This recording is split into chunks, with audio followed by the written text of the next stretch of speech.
Hello Panto family, Brad Phillips here with Puppy Steps Training. We're going to be doing Cleo's demo for you.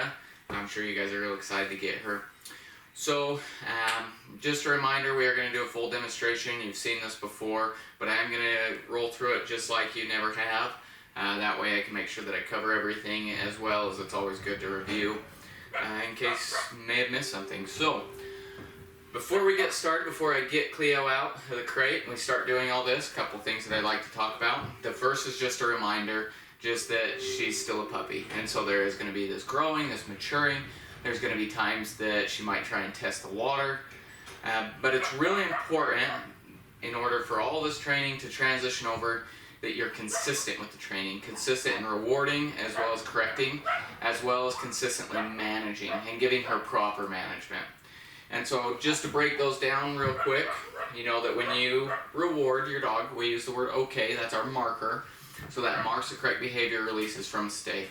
So Cleo here knows that every time she hears that word, that okay, that she's done something correctly, and there's going to be some type of reward to follow. Whether that's food, toys, affection, whatever it is. Right now we are still in the stage where we do use food quite heavily. But as she gets fluent, especially at your home, you can start to wean that off.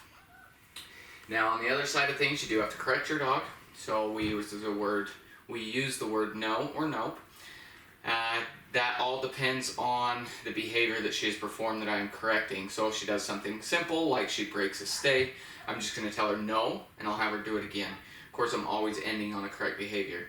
If she does something a little bit more serious, like she tries to jump up on me, or tries to steal food out of my hand, I'm going to be a lot more firm in the way that I present that correction. We do have one type of physical correction, which is that leash correction. That's 2 pops on the leash. So, but make sure you're consistent and rewarding as well as correcting as you get her home. So now the other side of that, proper management. So I'm going to touch on this a couple times throughout the demo. Okay, so she's just trying to get comfortable in there, but that management is basically maintaining control of your dog. Very important part of training. If you don't have that control, especially early on, then what's stopping them from testing the water? What's stopping them from learning, hey, if she doesn't have a hold of the leash, I can run over here and I don't have to come back. And so instead, if you manage your dog, you're going to make sure that all this training solidifies and she's never going to have that opportunity to experience something that could be negative, such as bolting, such as peeing in the house, anything like that. So I'll touch on those a little bit later on. But if you do have any questions, especially on that management, please give me a call. That's a very important aspect of the training. But now moving on, we'll talk just briefly about socialization. Of course, as you know, that to me is one of the most important things that you do with your dog. And so for Cleo here, the first 2 weeks we specifically focused on socialization, and then we continually worked on it throughout the bulk of the training program. But during that time, it was just a lot of exposure to new and sometimes uncomfortable things, but doing that in a controlled environment so that we can build her confidence and really see if there's any severe anxiety or aggression or depression or timidness. So she's done really, really well. I'm trying to think if there's anything that necessarily is a big fright to her. She seems to be very level-headed, very fun dog. Has plenty of energy, loves to play. And I think you guys are going to really enjoy her. But with that, we are going to move on into our manners portion. And so the first thing that I'm going to show you is her gates and her doorways. So of course, anytime she comes out of the crate, we go through a house door. Any door that you want, you can set this expectation there. And so once again, it should be an automatic behavior. I'm not going to tell her to stay. Instead, she should know that once I open that gate, she is expected to stay. Now, if she did try and walk out, I might simply close the door, might even block her with my leg, but I wouldn't tell her to stay. I may tell her no if she really is persistent on coming out. I'm also going to hook a leash on her. I like to have her drag a leash around. That way it's an easy way if I need to correct her. It really helps with that management aspect, being able to have that element of control. So I'm going to let her out here.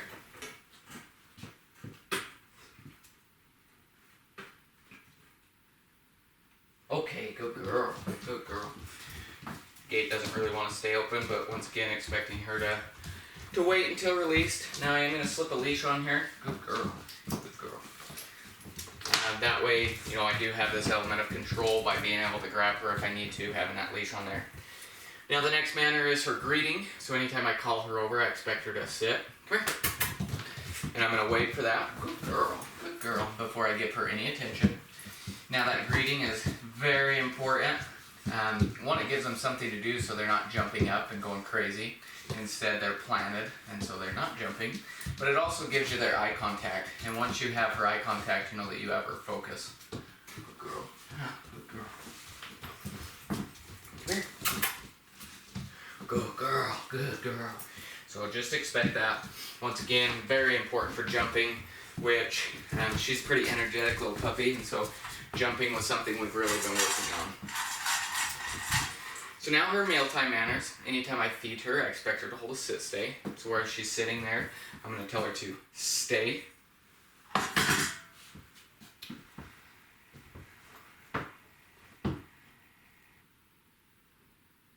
Okay, good girl.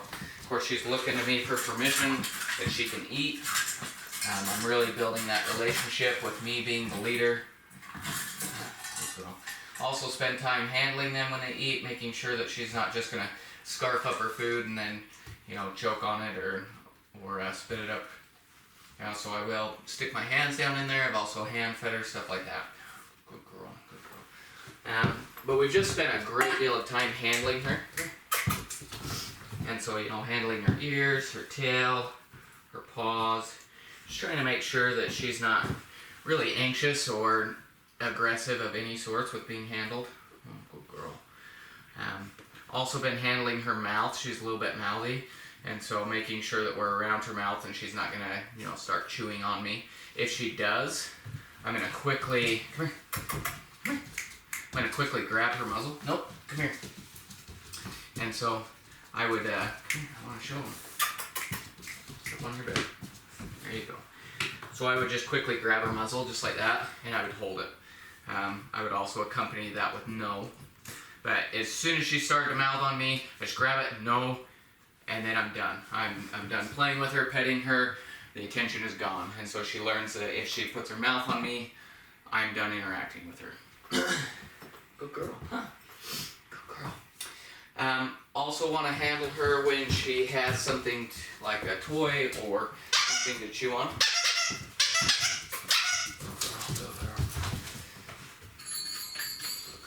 That's a tail, huh? And so when she's playing, you know, I can have my hands around her, make sure she's not going to grab me, she's not trying to pull it away, but she's very respectful of me and aware of my hands. Good girl. Now she'll bring it back this time. Also taught her to drop it. Good girl, good girl. Now if I'm playing with her, I'll have her drop it and I'll immediately throw it again. That way the toy's a reward. As soon as I pull out food, she's going to be more interested in that than playing. Come here. Good girl. We've also taught her though, you know, when we say drop it, it means that she has to release it right away. Come here. Cleo, come here. Drop it. Nope. Cleo, drop it. Okay, good girl. Just like that, she has to drop it on the ground. Trying to find somewhere to go and hide, play with it. You can see though there, I gave her a treat. Now she's no longer interested in the toy, so I am just going to pick that up and remove it. Also though, with something, nope, let's try that again. Gently, you know, something a little bit more rewarding like a bully stick. I want her to be aware of my hands. I also don't want her to get aggressive at all with me holding it, handling her with it, anything like that. Yeah, she can tell that I'm going to take it from her, so she's trying to hide with it. But I can just ask her to, oh, read my mind, dropped it anyway. Oh, good girl, come here. Let her chew on that for a second. Cleo, drop it. Good girl, good girl. Important thing though is that she does physically release it. I'm not trying to wrestle it away from her. Also taught her to be very gentle with her mouth, and so I can ask her, hey, gently, and I want her, no, gently, want her to be cautious taking the treats. She gets real excited over it and wants to kind of eat your fingers, and so it's very important that you do give it to her in the palm of your hand. That way, she can't bite you, and you can hide that treat. And I'm going to wait for her to use her tongue or her lips to take it. And I'll just tell her, gently. Good girl, good girl. So, yeah.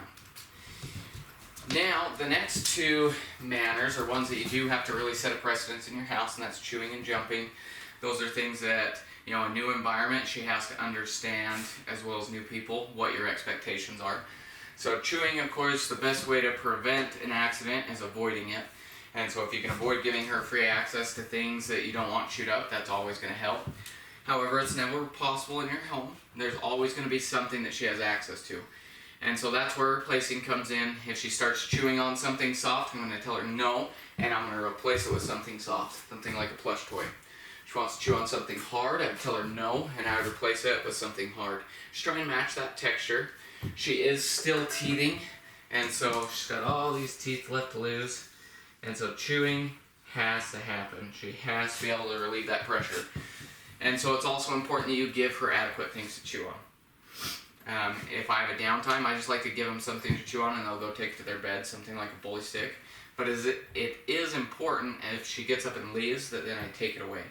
That way she doesn't have free access to her own things, because that is going to cause some boredom, and that's where even more destructive behavior happens. You good girl. So make sure that you teach her what she's allowed to chew on and what she's not in your home. It's going to be very important over the next couple weeks, and even the next couple months as she finishes off teething and starts cutting those molars. Make sure that you give her those adequate things to chew on, and make sure that she knows what she's allowed to.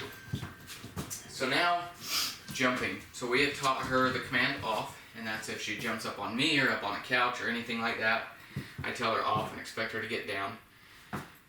This is where I would use a leash correction if I had to hold the leash, like if we were on a walk or we were going somewhere and she tried to jump up, I would pop her twice. You're not trying to yank her backwards real hard, not wanting to inflict any harm, but it's more so to gain her attention, to change behavior. So,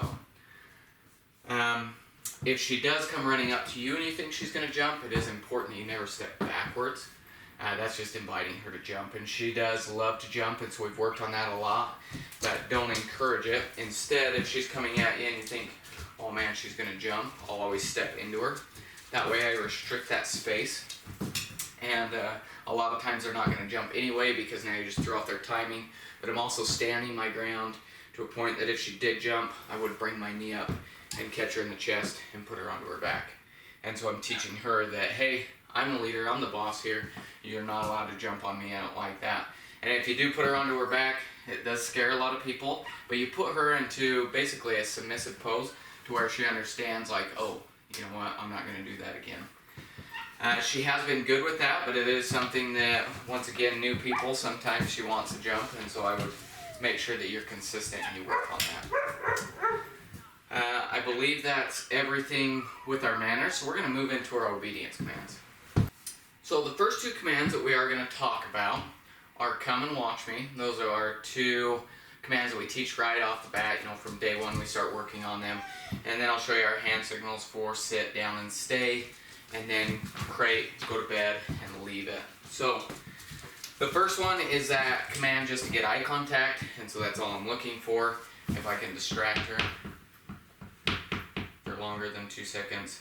She has very great engagement. She's not going to look away. So I'm going to put the treat right in front of her nose. Watch me. Okay, good girl. I'm just looking for that eye contact. And so her being able to break eye contact from the food. I can find a hot dog that's a little bit harder. Put that right there. Watch me. Okay, good girl. And of course I'm going to quickly reward her. Very important command because once you have their eye contact, you have 100% of their attention. And so if you can distract them from something that's maybe a higher level of distraction, that's very good. And so I practice this command a lot, and I always try and use high value food rewards. That way, when something is very distracting, I can turn that attention back towards me because I've worked on this enough that it's always positive and she's always following through. Now we also treat her name very similar, except it's more of a kind of an informal use. And I do want her to look at me when Cleo, okay, good girl. And so as soon as she makes eye contact, I'm gonna mark it and then give her a treat. Of course, once again, you don't want to have to give her a treat every time you say her name. And so just when you're working on that, we do some recognition exercise. And that's important also just because it is, like I said, just a very simple way to turn your dog and look at you. We also use that in correlation with come, because I want to be able to distract her or get her focused on me and then deliver that come command. And so with that come command, or that recall command, that is one of your most important commands. It's also one that I see a lot of people break, and so I've really started being very, very strict with it and setting up a couple rules. And the first rule I'm going to tell you, I'm actually going to break just so you can see how I actually present the come command. But that rule is actually to never use it in the house. The reason being there is you have this control. She's not going to be able to escape you in the house. Closed doors, there's nowhere to go. And so instead, if I need her to move or I need her to come to me, I can just, come here, Cleo. Something like that. She's going to come over to me. Very simple, easy way to get her to come to you. Now, when I do present the come command, when I'm going to use that, usually it's outside, it's in a form where I need her to come from a little bit more of a distance. And I want to make sure that, my posture is very inviting. I don't want to be, hunched over or aggressive or anything like that to where I'm teaching her not to come to me. And so when I call my dog to come, my voice changes, I go a little bit higher, just like how you saw when I told her to come here. But I just tell her, Cleo, come! Okay, good girl. And I bend down and I'll give him a treat as soon as I get there and then pet her, and I want to make sure that I'm very rewarding when she comes. Oh, are you a good girl? Are you a good girl? Yes. So,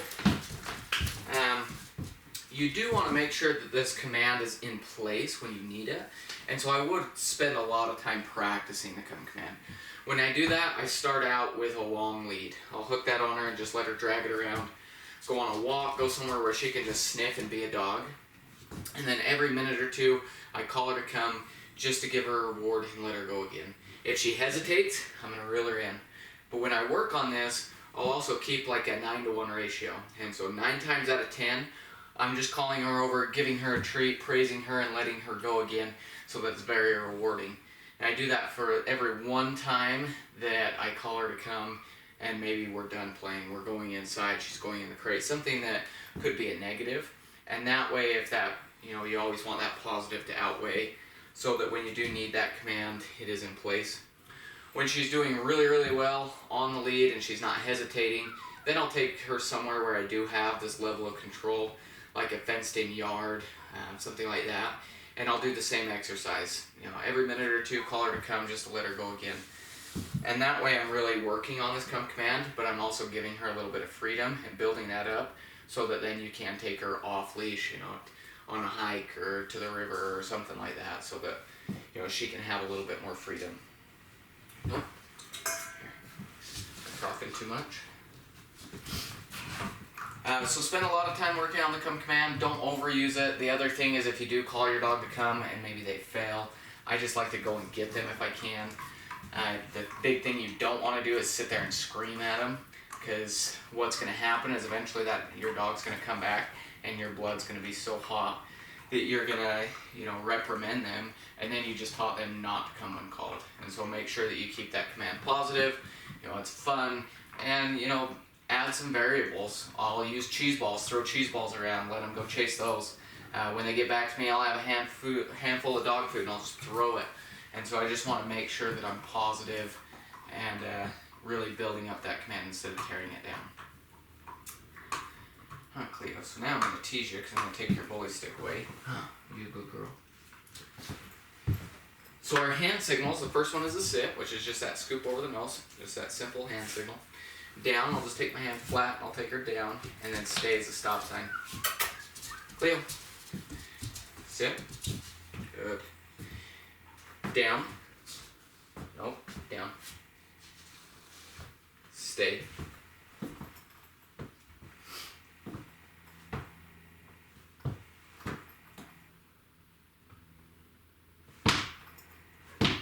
Okay, good girl, good girl. You can see me throw that treat. So her down, sometimes she thinks that you're hiding the treat. I always like to have the treat in the other hand because she'll try and like reach out like she's grabbing the treat. And so then I just take a step back so there's more distance. But we've been working on it so that I don't have to take her all the way to the ground. I should be able to just down. Oh, down.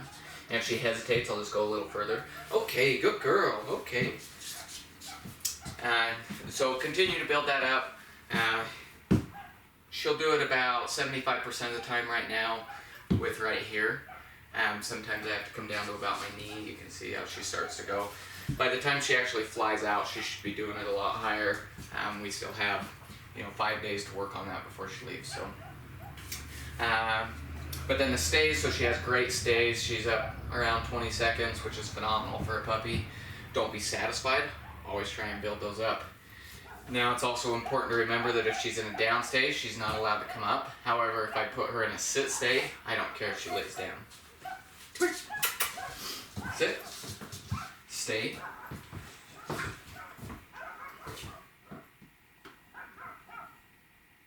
Okay, good girl. Okay, that was great.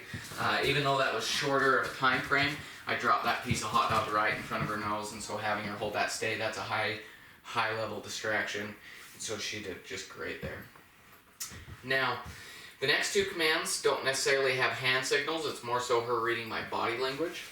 And so I'm gonna pry this open. Now where she went into the crate, I'll ask her to go to bed. Good girl.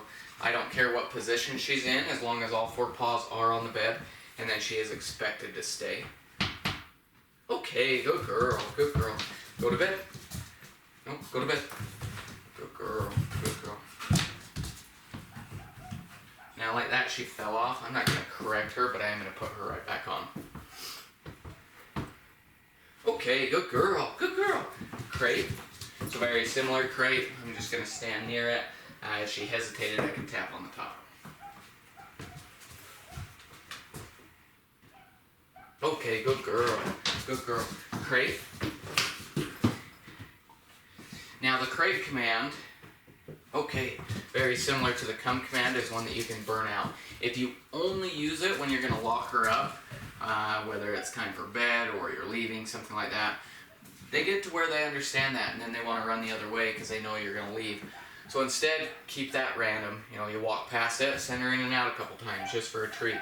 Send her in there, close the door for 20 seconds, let her out again. And so keep that, just a little bit random there so she doesn't get to the point where she thinks, oh, every time they put me in the crate it's because they're leaving, and so it's going to cause some anxiety there. Now the last command I'm going to show you is a leave it command. When I practice this with food, I make this very difficult. When we are on a walk and there's something dead, I still use the same technique and I have the same expectations, but it's usually a little easier because you're going to get past it. And so we've had a lot of dead raccoons, so we've worked on this leave it command. When I am approaching one and all of a sudden she smells it and she wants to go over there, I'll tell her leave it, and then I'll walk quickly past it. If she starts to get over, I'll just give her a little bit of leash pressure. I'm not going to snap her or pop her. I'm just going to give her a little bit of leash pressure.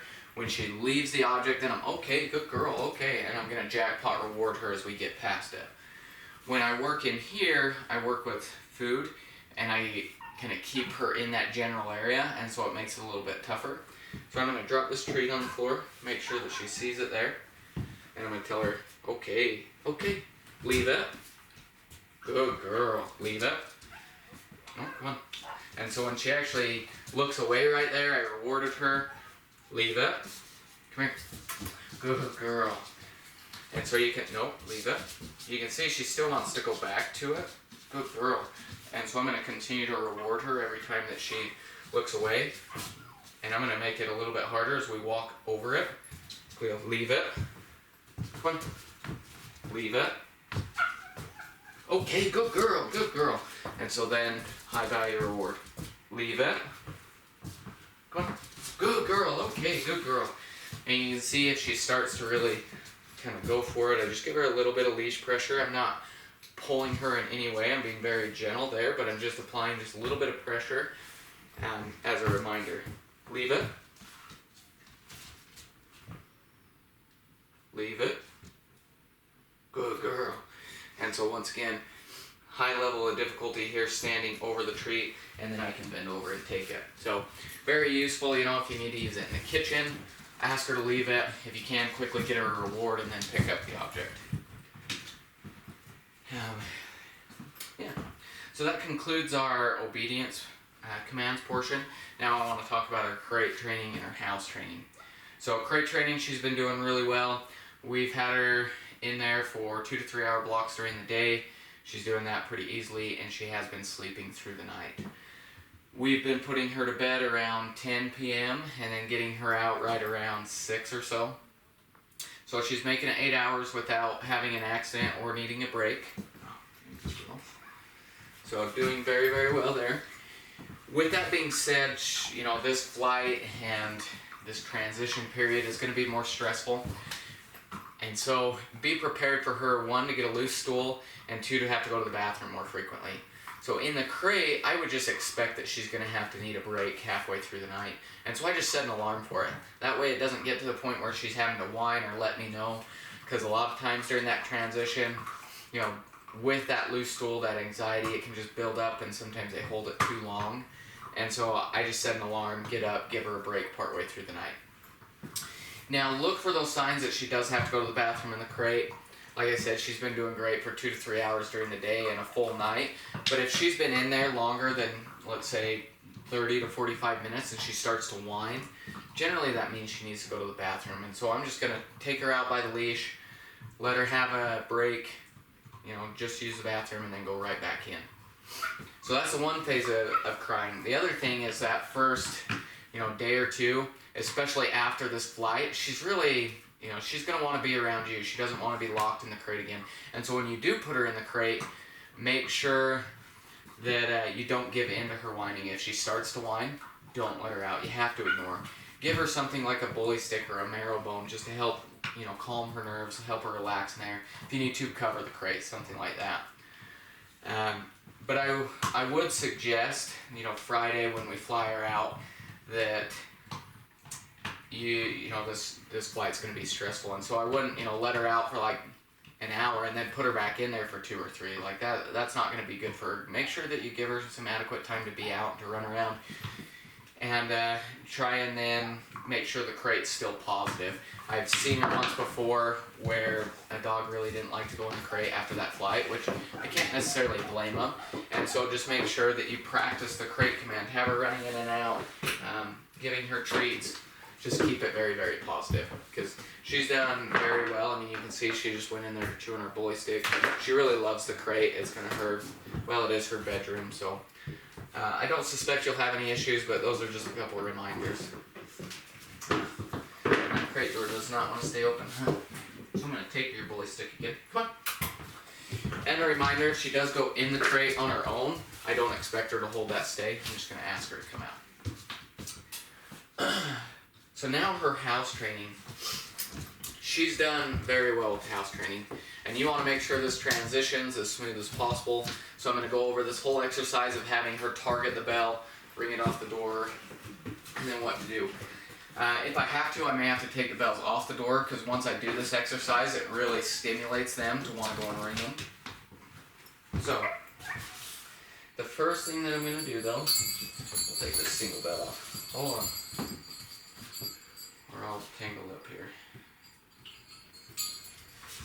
Sorry about this. I don't know what happened. Alright. So, the first thing that I'm going to do, come here. I don't want her to ring them quite yet. I'm going to pull her over here, and I'm just going to hang the bell in front of her, and I'm going to reward her, okay, every time she touches it. I'm not going to give her any verbal cues or bounce it off her. I'm just going to hang it in front of her, and I'm going to stare at the bell. All my attention's directed towards the bell. Okay, good girl.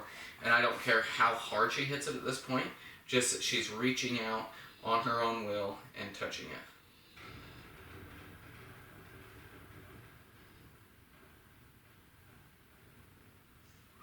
Okay, good girl, good girl. And I'm just going to reward her just for that. Have her run it one more time here.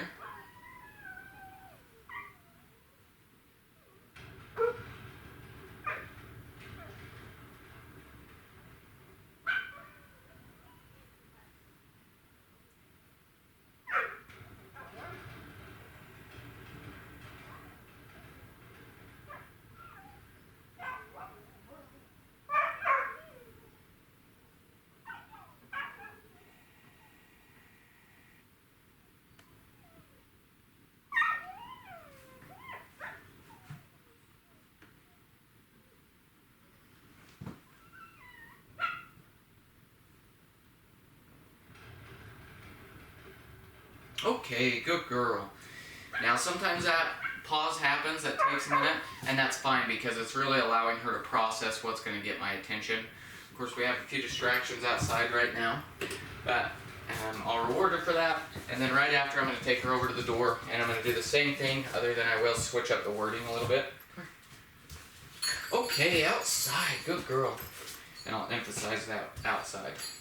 Okay, outside, good girl, good girl. Okay, outside, and this is where you want her to ring in them a little bit harder, you know. Okay, outside, good girl. And I'm going to take her out. Expecting her to wait at the doorway. Okay.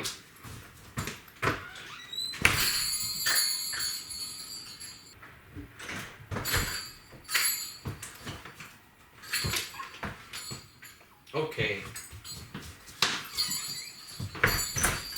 Now, if I were doing this at your home, I'd turn around, have her ring the bell another time or two, just to mark it, give her a treat, and go back out. Okay, good girl, good girl. And I would do that, you know, having her ring the bell and going outside like 4 or 5 times. The point here is to get a lot of repetitions so that she's seeing where the bells are at and that they mean the same thing as they do here. And so it's just kind of an expedited process of making sure that the bells transition over. When I go outside, I give her, you know, maybe a minute or two to pee. If I think that she's got to go number 2, I'll give her a little bit longer. Just kind of look for those indicators. Now, the first 24 hours that I have her, I'm going to take her out every 30 minutes. Unless she's in the crate, you don't need to take her out. But every 30 minutes, I set a timer, goes off, I'll have her ring the bell. Okay, good outside. Go outside, give her an opportunity to pee, come back in. If she pees or poops, I'm going to be very rewarding. Okay, good girl, you know, very positive, make it stimulating, and then we come back in. If she doesn't go, no emotion, I don't say anything to her, we just come back in. She is never allowed to play when we go outside after she's ringing the bells.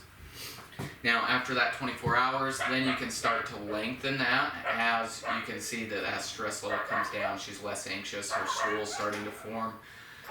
But the next day I would do 45 minutes, then I would do an hour. I would stay at an hour for a couple days and then build up to 2 hours. Right now 2 hours is our standard. I know that she can go 2 hours without needing a break or having an accident, but for the next month I would not let her because I don't want to give her this opportunity to have an accident. It's also very important during this time that you keep 100% supervision on her. If you cannot give her that supervision, put her in a crate. If you think about it, it takes a dog 2 seconds to pee. Come here. Okay, good girl, good girl. I'm going to take her out. Okay.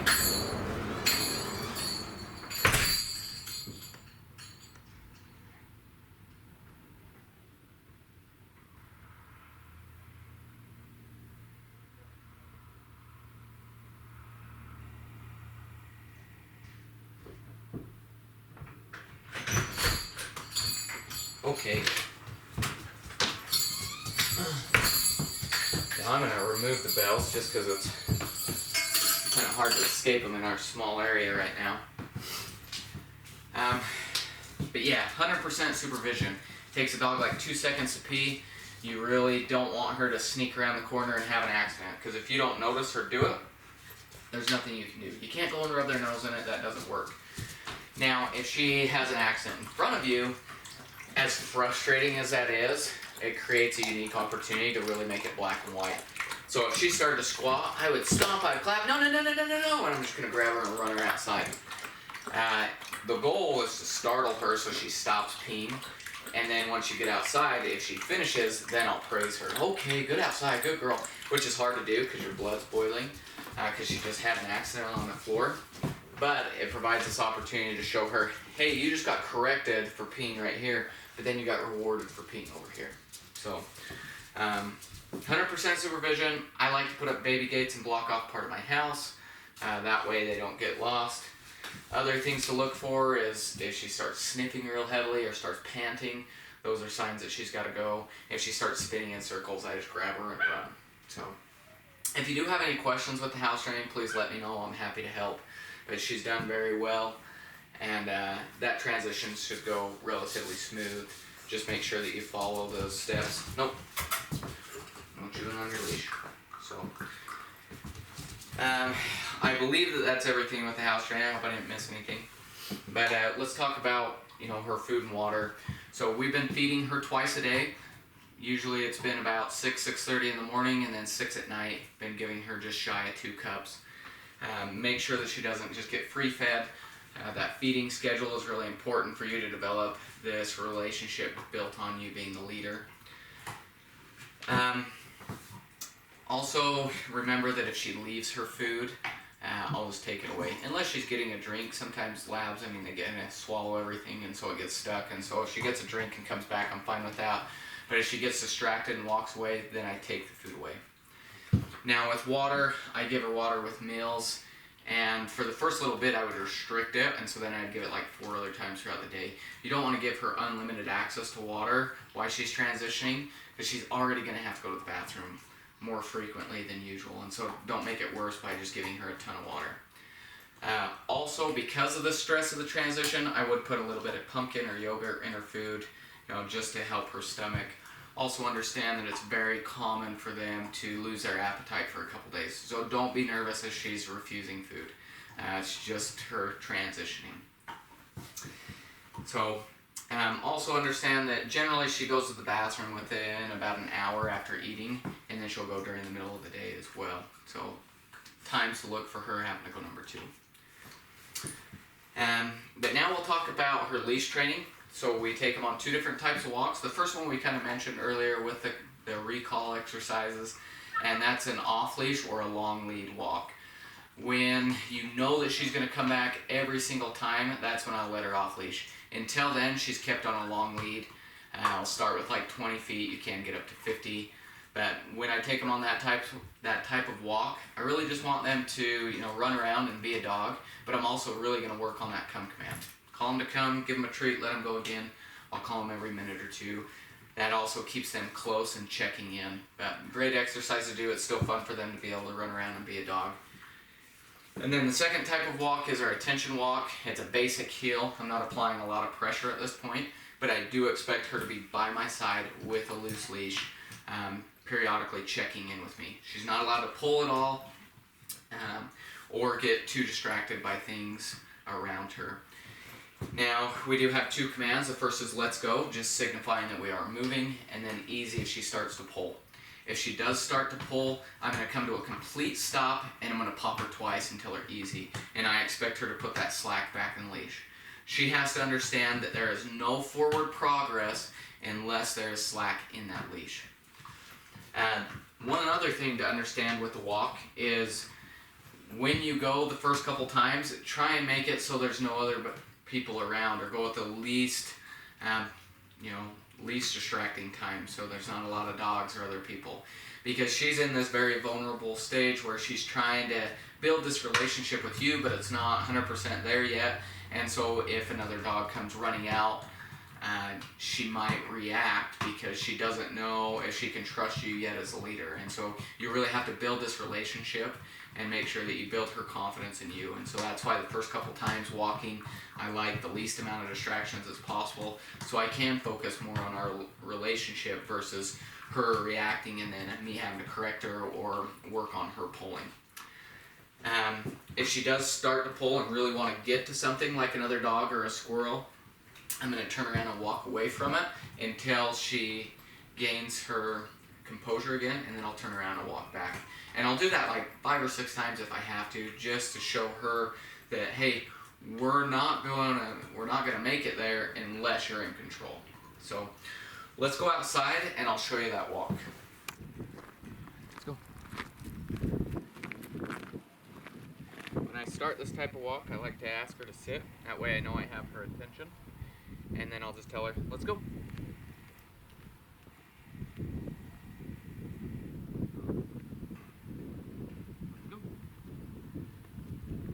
Tell her let's go when we make corners, but I want her by my side with a loose leash. Let's go. Periodically checking in. If she starts to get ahead, I can tell her easy. Expect her to put the slack back in the leash. Let's go. I can also, use the leash, let's go, to guide her. Let's go. Go.